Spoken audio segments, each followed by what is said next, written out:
Hello and welcome everyone. तो आज है हमारे हिस्ट्री का लेक्चर नंबर 2, एंसेंट हिस्ट्री का लेक्चर नंबर 2, जिसमें हमें ब्राह्मण, आरण्यक और उपनिषद के बारे में पढ़ना है। लेक्चर नंबर 1 में हमने हिस्ट्री का इंट्रोडक्शन पढ़ा था। एंशिएंट हिस्ट्री, भारत के एंशिएंट हिस्ट्री का हमने इंट्रोडक्शन पढ़ा, वेदों के बारे में जाना, भारतीय इतिहास के बारे में जानने के क्या क्या स्रोत हैं उसके बारे में हमने जाना, और उसमें ही आते हैं वेद के बारे में हम लोग पढ़ चुके थे। अब है ब्राह्मण, आरण्यक और उपनिषद के बारे में आज के लेक्चर में हमें पढ़ना है। तो शुरू करते हैं। संहिता के पश्चात ब्राह्मणों, आरण्यकों तथा उपनिषदों का स्थान है। संहिता क्या है? व्हाट इज संहिता? पिछले लेक्चर में मैं बता चुकी हूँ। संहिता किसे कहते हैं? तो वेदों को ही संहिता कहा जाता है। और संहिता के बाद किनका स्थान आता है?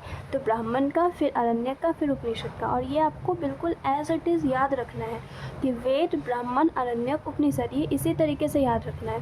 इनके उत्तर वैदिक कालीन समाज एवं संस्कृति के विषय में जानकर। वेद से हम लोग को क्या पता चलता है? तो वेद से हम लोग को ऋग वैदिक काल के बारे में पता चलता है, लेकिन ब्राह्मण, आरण्यक और उपनिषद से हम लोग को उत्तर वैदिक काल के बारे में पता चलता है। अब ये ऋग वैदिक काल और उत्तर वैदिक काल ये सब हम लोग आगे पढ़ेंगे, लेकिन अभी यहाँ पे देख लेते हैं जो बताया जा रहा है। तो उत्तर वैदिक काल के बारे में किससे पता चला? ब्राह्मण, आरण्यक और उपनिषद से पता चला। ब्राह्मण ग्रंथ वैदिक संहिताओं की व्याख्या करने के लिए गद्य में लिखे गए। ब्राह्मण ग्रंथ किस में लिखे गए? गद्य में लिखे गए। और कौन सा ऐसा वेद है जो गद्य और पद्य दोनों में लिखा हुआ है?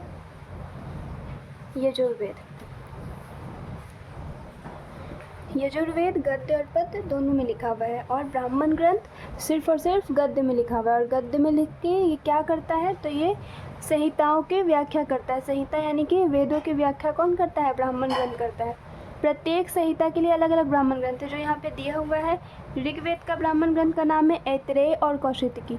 ऋग्वेद का ब्राह्मण ग्रंथ ऐतरेय और कौशितकी, यजुर्वेद का तैतरेय और शतपथ, सामवेद का पंचदश, अथर्ववेद का गोपद। इन ब्राह्मण ग्रंथों से हमें परीक्षित के बाद और बिंबिसार के पूर्व। परीक्षित के बारे में मैं प्रीवियस वीडियो में ऑलरेडी बता चुकी हूँ, जब हम लोग अथर्ववेद पढ़ रहे थे। तो अथर्ववेद में कुरु के राजा बताया गया है परीक्षित को।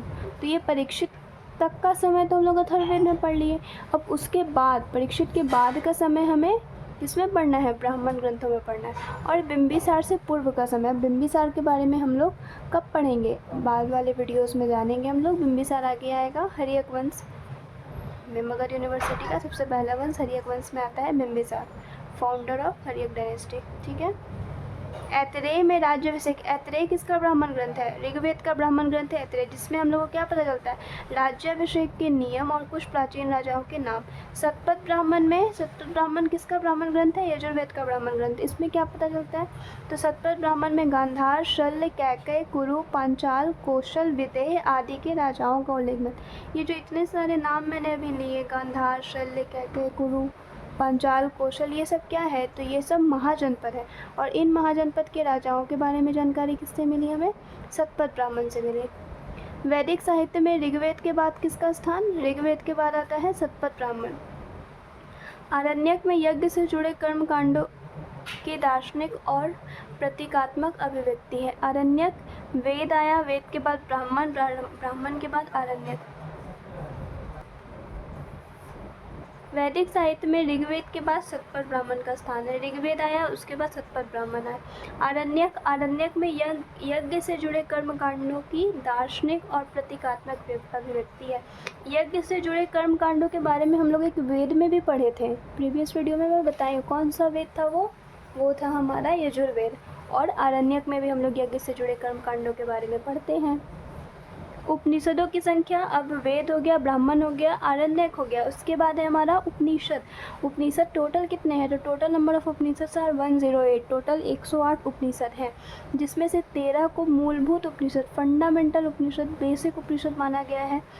इनमें यज्ञ से जुड़े दार्शनिक विचार, शरीर, ब्रह्मांड, आत्मा और ब्रह्म की व्याख्या, यानी अलग अलग विषयों पर अलग अलग उपनिषद रिलेटेड है। ठीक है। स्त्री की सर्वाधिक गिरी हुई स्थिति किसमें बताएगी? मैत्रायणी संहिता में, जिसमें जुआ और शराब की भांति स्त्री को पुरुष का तीसरा मुख्य दोष बताया गया है। शतपथ ब्राह्मण में स्त्री को पुरुष की अर्धांगिनी, स्त्री को पुरुष की अर्धांगिनी किसमें कहा गया? स्त्री को पुरुष की अर्धांगिनी शतपथ ब्राह्मण में कहा गया है। ठीक है। शतपथ ब्राह्मण किसका ब्राह्मण ग्रंथ है? यजुर्वेद का। शतपथ ब्राह्मण में महाजनपद के राजाओं का भी उल्लेख है और शतपथ ब्राह्मण में स्त्री को पुरुष की अर्धांगिनी भी कहा गया है। जबालोपनिषद में 4 आश्रम कौन कौन होते हैं? किशोरावस्था, युवावस्था, ये सारे जो चारों आश्रम है ये जबालोपनिषद में आते हैं। स्मृति ग्रंथों में सबसे प्राचीन एवं प्रमाणिक मनुस्मृति मानी जाती है। सबसे प्राचीन मनुस्मृति कौन सी है? सबसे प्राचीन स्मृति ग्रंथ कौन सा है? तो मनुस्मृति। सबसे प्राचीन स्मृति ग्रंथ मनुस्मृति। और मनुस्मृति कौन से काल से रिलेटेड है? किसके समय से रिलेटेड है? शुंग काल। और ये बिल्कुल हमें याद रखना है, मनुस्मृति किससे रिलेटेड? शुंग काल से रिलेटेड है। नारद स्मृति नेक्स्ट स्मृति जो कि किससे रिलेटेड है? गुप्त काल से, गुप्ता पीरियड से रिलेटेड है नारद स्मृति। ये दोनों स्मृति हमें याद रखनी है, मनुस्मृति शुंग काल और नारद स्मृति गुप्त काल। वेदांग एवं सूत्र। वेदांग क्या? वेद के अंग। वेदांग, वेदांग को हम लोग अगर अच्छे से पढ़े तो क्या है? वेद के अंग। यानी जो लोग वेद नहीं समझ पाते वो किसको पढ़ेंगे? आसानी से समझने के लिए वेदांग को पढ़ेंगे। तो वेदों को भली भांति समझने के लिए 6 वेदांगों की रचना की गई। कौन थे टोटल 6 वेदांग? शिक्षा, कल्प, निरुक्त, व्याकरण, छंद और ज्योतिष। 6 व्याकरण का नाम क्या है? शिक्षा, कल्प, निरुक्त, व्याकरण, छंद और ज्योतिष। फिर से एक बार, टोटल 6 वेदांग है। वेदांग का काम क्या है? वेद को भली भांति समझने के लिए वेदांगों की रचना की गई। टोटल वेदांग 6, शिक्षा, कल्प, निरुक्त, व्याकरण, छंद और ज्योतिष। ठीक है, आगे बढ़ते हैं।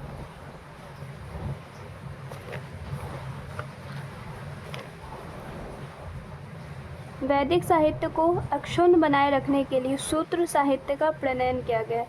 श्रौत, ग्रह और धर्म सूत्रों के अध्ययन से हमें यज्ञ, विधि विधानों, कर्मकांडों तथा राजनीतिक विषय में व्यवहार में संपूर्ण बातें ज्ञात होती है। तो सूत्र का भी काम यही है। सूत्र का काम क्या है? वैदिक साहित्य को समझने के लिए, अच्छे से उनको अक्षुण्ण बनाए रखने के लिए सूत्रों की रचना की गई। प्रमुख सूत्रकार में कौन आते हैं? पहला गौतम बौधायन, आप स्तंभ और वशिष्ठ। ये सब क्या है? ये सब प्रमुख सूत्रकार है। सूत्रों में गौतम धर्मसूत्र सबसे प्राचीन। स्मृति में सबसे प्राचीन क्या था? मनुस्मृति था। उसी तरीके से सूत्र में सबसे प्राचीन क्या है? गौतम धर्मसूत्र है। पुराण की संख्या। भारतीय ऐतिहासिक कथाओं का सबसे अच्छा क्रमबद्ध। भारत के ऐतिहासिक कथाओं को एक जगह करके, जो कहानियाँ हम सुनते थे उनको एक जगह करके क्या बनाया गया? उनका क्रमबद्ध विवरण ही पुराण कहलाता है।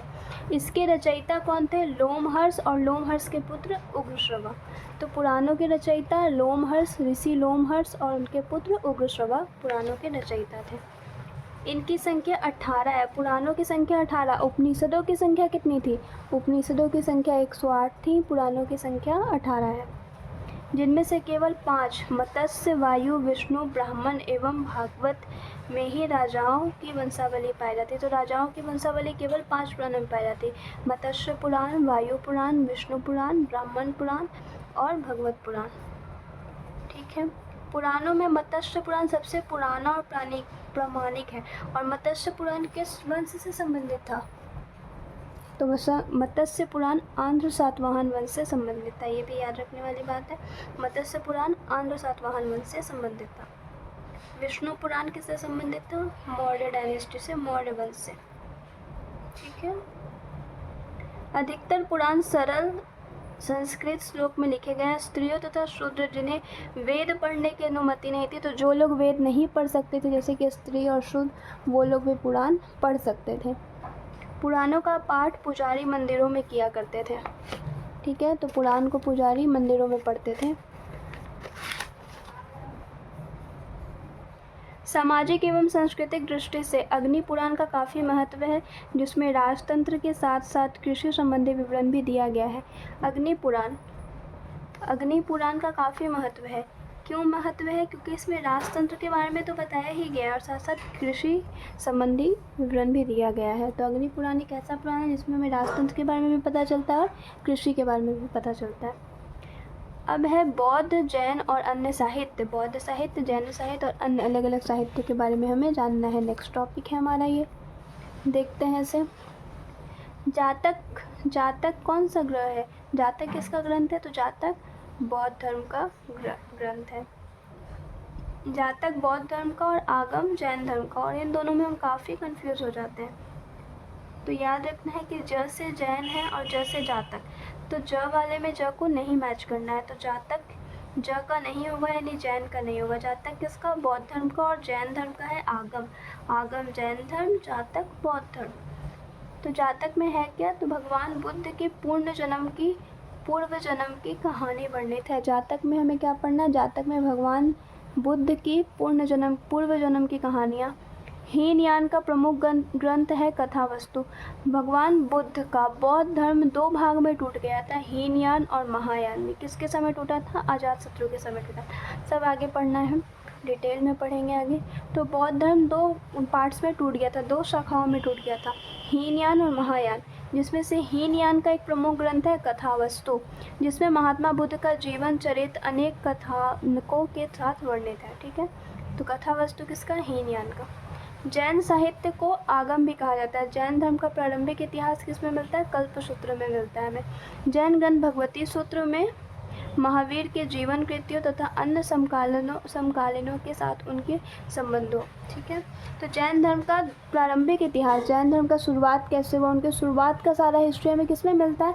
वो हमें मिलता है कल्पसूत्र में। लेकिन भगवान महावीर स्वामी के जीवन के बारे में, उन्होंने जीवन में क्या किया, उनके समकालीनों यानी उनके साथ के राजाओं ऋषियों के साथ उनके कैसे संबंध थे, ये सब हमें भगवती सूत्र से मिलता है। जबकि उनका प्रारंभिक इतिहास, जैन धर्म का प्रारंभिक इतिहास हमें कल्पसूत्र में मिलता है। ठीक है, अब आगे बढ़ते हैं। अर्थशास्त्र के लेखक चाणक्य। अब जैन साहित्य बहुत साहित्य हो गया, अब अन्य साहित्य को देख रहे हैं। अन्य साहित्य में क्या है? एक अर्थशास्त्र। अर्थशास्त्र के लेखक कौन थे? अर्थशास्त्र के लेखक थे चाणक्य।